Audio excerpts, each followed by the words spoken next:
মানেই কি ঘুষখোর? সোশ্যাল দুনিয়ার ভাইরাল ভিডিওর আতিশয্যে বিতর্কের পাহাড়ে এই সিভিক ভলেন্টিয়ার কিন্তু সম্পূর্ণ আলাদা। কাজ সঙ্গে একাধিক দায়িত্ব সামলেও তিনি সমাজসেবী। সকলকে হেলায় হারিয়ে তিনি হয়ে উঠেছেন গরিবের রাজা, বলা ভালো গরিব বাজারের মালিক।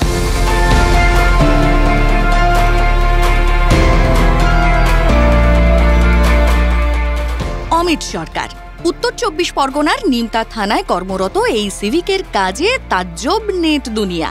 ছোট্ট এক চিলতে দোকানে কি নেই, অবিশ্বাস্য দামে, কোনোটা ৩ টাকা, আবার কোনোটা ৭, ১০, ২০, ৩০ টাকা। এই দামেই মিলছে ছোটদের পোশাক। একেবারে বিনামূল্যে না দিয়ে অসহায়দের সম্বল হচ্ছেন অমিত।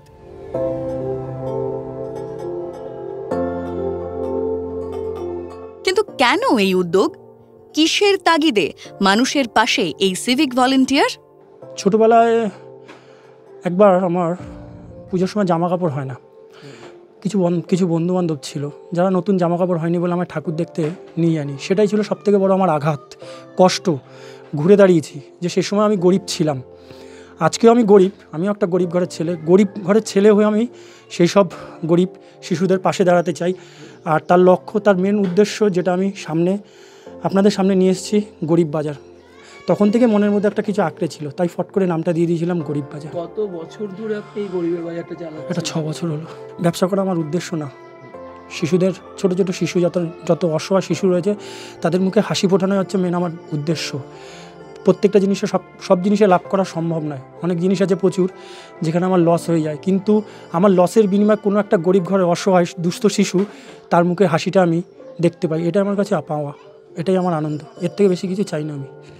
কাজটা পেয়েছি নিজে। আমাদের যখন রিক্রুটমেন্ট হয়, সমস্ত ডকুমেন্টস এবং কোয়ালিফিকেশান সার্টিফিকেট সব ব্যারাকপুরে আমার কমিশনারেটে জমা দিয়ে তারপরেই আমাদের চাকরিটা পাই। মধ্যবিত্ত পরিবারের ছিলাম, খুব একটা বিশাল সেরকম কিছু না। ছোটোবেলা বাবার একবার অ্যাক্সিডেন্ট হয়, 3 বছর বাবা হসপিটালে ভর্তি ছিলেন এনআরএসে। সে সময়টা খুব কষ্ট পাই। কষ্ট বলতে ঠিকঠাক মতো দুবেলা দুমুঠো অন্নও জুটতো না, জামা কাপড় অনেক দূরের কথা। সে কষ্ট করে পড়াশুনো করে একটু বড় হই। এখন যখন ন্যূনতম একটু ইনকাম করতে শিখেছি, ছোটোবেলা থেকে খুব ইচ্ছা ছিল যে কোনো দিক থেকে গরিব অসহায় বাচ্চাদের একটু পাশে দাঁড়াবো। আজকে সুযোগটা পেয়েছি, সেই সুযোগটাই কাজে লাগাচ্ছি। নিজে যতটা পারি কষ্ট করি। পরিবারের পুরো সাপোর্ট রয়েছে। আর বিশেষ করে আমাদের থানার আইসি এবং আমাদের ট্রাফিকের আইসি, আমাদের 2 বড়োবাবু প্রচণ্ড পরিমাণে আমায় সাপোর্ট করছেন, প্রচণ্ড পরিমাণে আমায় হেল্প করছেন। পরিবারও আমার পাশে এসে দাঁড়িয়েছেন। চাই সমাজের পিছিয়ে পড়া সেসব দুস্থ শিশুদের পাশে একটু দাঁড়াতে, যতটা আমার ক্ষমতা ততটাই। এটাই আমার লক্ষ্য। অমিতের কাজে সহায় তাঁর স্ত্রীও। তিনি বলছেন, গত 6 বছর ধরে এই দোকানটা, সেই হিসেবে ও দোকানটা মানে গরিব মানুষেরা আসে, খুব কম দামে দেয়, কারণ ওর এটা খুব মানে ভালো লাগে। এটা পেশা হিসেবে ব্যবসার সাথে সাথে এই চাকরির সাথে সাথে ও এই ব্যবসাটাও করে। তা ওর সাথে সাথে ওর মাও হেল্প করে, বাবাও হেল্প করে, আমিও আছি। আমার ভালোই লাগে, খারাপ লাগে না, ভালো। আমি এমনিও ছোটোবেলা থেকে আমিও খুব কষ্ট করেছি। আমার বাবাও মারা গেছিলো। আমি যখন ক্লাস 7 থেকে 8-এ উঠি, আমার বাবা মারা যান।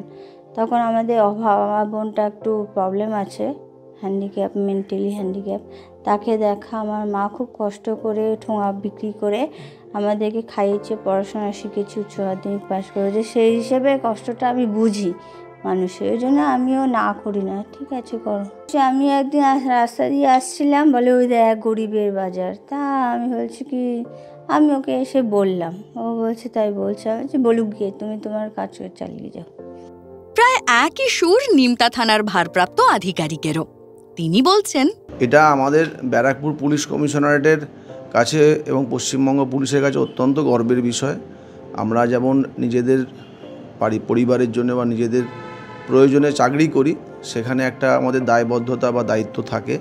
সামাজিক দায়বদ্ধতার জায়গাটাও আমরা অনেক সময় একটু মিস করে যাই, বা সবসময় সেরকমভাবে সচেতন থাকা যায় না, পারি না করতে আমরা অনেকেই। সেই জায়গায় আমাদের ভাতৃপ্রতিম, আমাদের সহকর্মী সিভিক ভলেন্টিয়ার নিমতা থানা এলাকার, ও নিমতা থানাতেই কর্মরত আছে বর্তমানে। কল্যাণী এক্সপ্রেসওয়েতে বিভিন্ন জায়গায় ডিউটি করছে। ওখানে যে রাস্তা হচ্ছে নতুন, আপনারা সবাই জানেন। এবং ওর যে সহধর্মিনী মধুমিতা, অমিত এবং মধুমিতা দুজনেই আমাদের পুলিশের সিভিক ভলেন্টিয়ার। এই দম্পতি ওরা নিজেদের উদ্যোগে এবং ওই এলাকায় একটি দোকান ভাড়া নিয়ে বেশ কয়েকদিন ধরে, মানে কয়েক বছর ধরে ওরা ওখানে গরিব বাজার নামে একটি দোকান চালায়, যে দোকানে ওরা বাচ্চাদের, মূলত শিশুদের জন্যেই বিভিন্ন হাট থেকে সালকিয়া, বিশরপাড়া, এদিকে নীলগঞ্জ বাজার, খুব স্বল্প মূল্যে নিজেদের কায়িক পরিশ্রম করে সেখান থেকে ছাঁট জামা কাপড় বা টুকরো জামা কাপড়গুলো নিয়ে এসে তারা ঘরে সেলাই করে ওই দোকানটি মাসিক 1000 টাকা ভাড়া নিয়ে ওই এলাকার এবং পার্শ্ববর্তী এলাকার যারা অর্থনৈতিকভাবে পিছিয়ে পড়া মানুষ, সেই সব পরিবারের শিশুদেরকে এই বস্ত্র তারা তুলে দেয়। এবং এটা আমাদের কাছে খুব আনন্দের বিষয়, যেহেতু সে আমাদের এই পুলিশ পরিবারের একজন সদস্য। আমি প্রথমেই কথা শুরু করেছি যে ও আমাদের গর্ব, আমাদের ডিপার্টমেন্টের অহংকার। ও এবং ওর স্ত্রী এই কাজ আমাদের সবাইকেই মানসিকভাবে উৎফুল্ল করে এবং উৎসাহ যোগায়।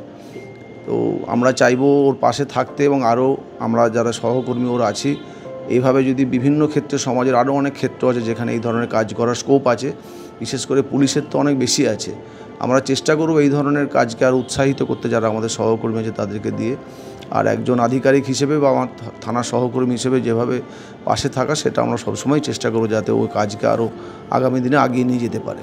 কালো পেরিয়ে ভালোতেই মজুক সবাই, মানুষের পাশে দাঁড়িয়ে যেন সে কথাই বলেন এই মহামানব।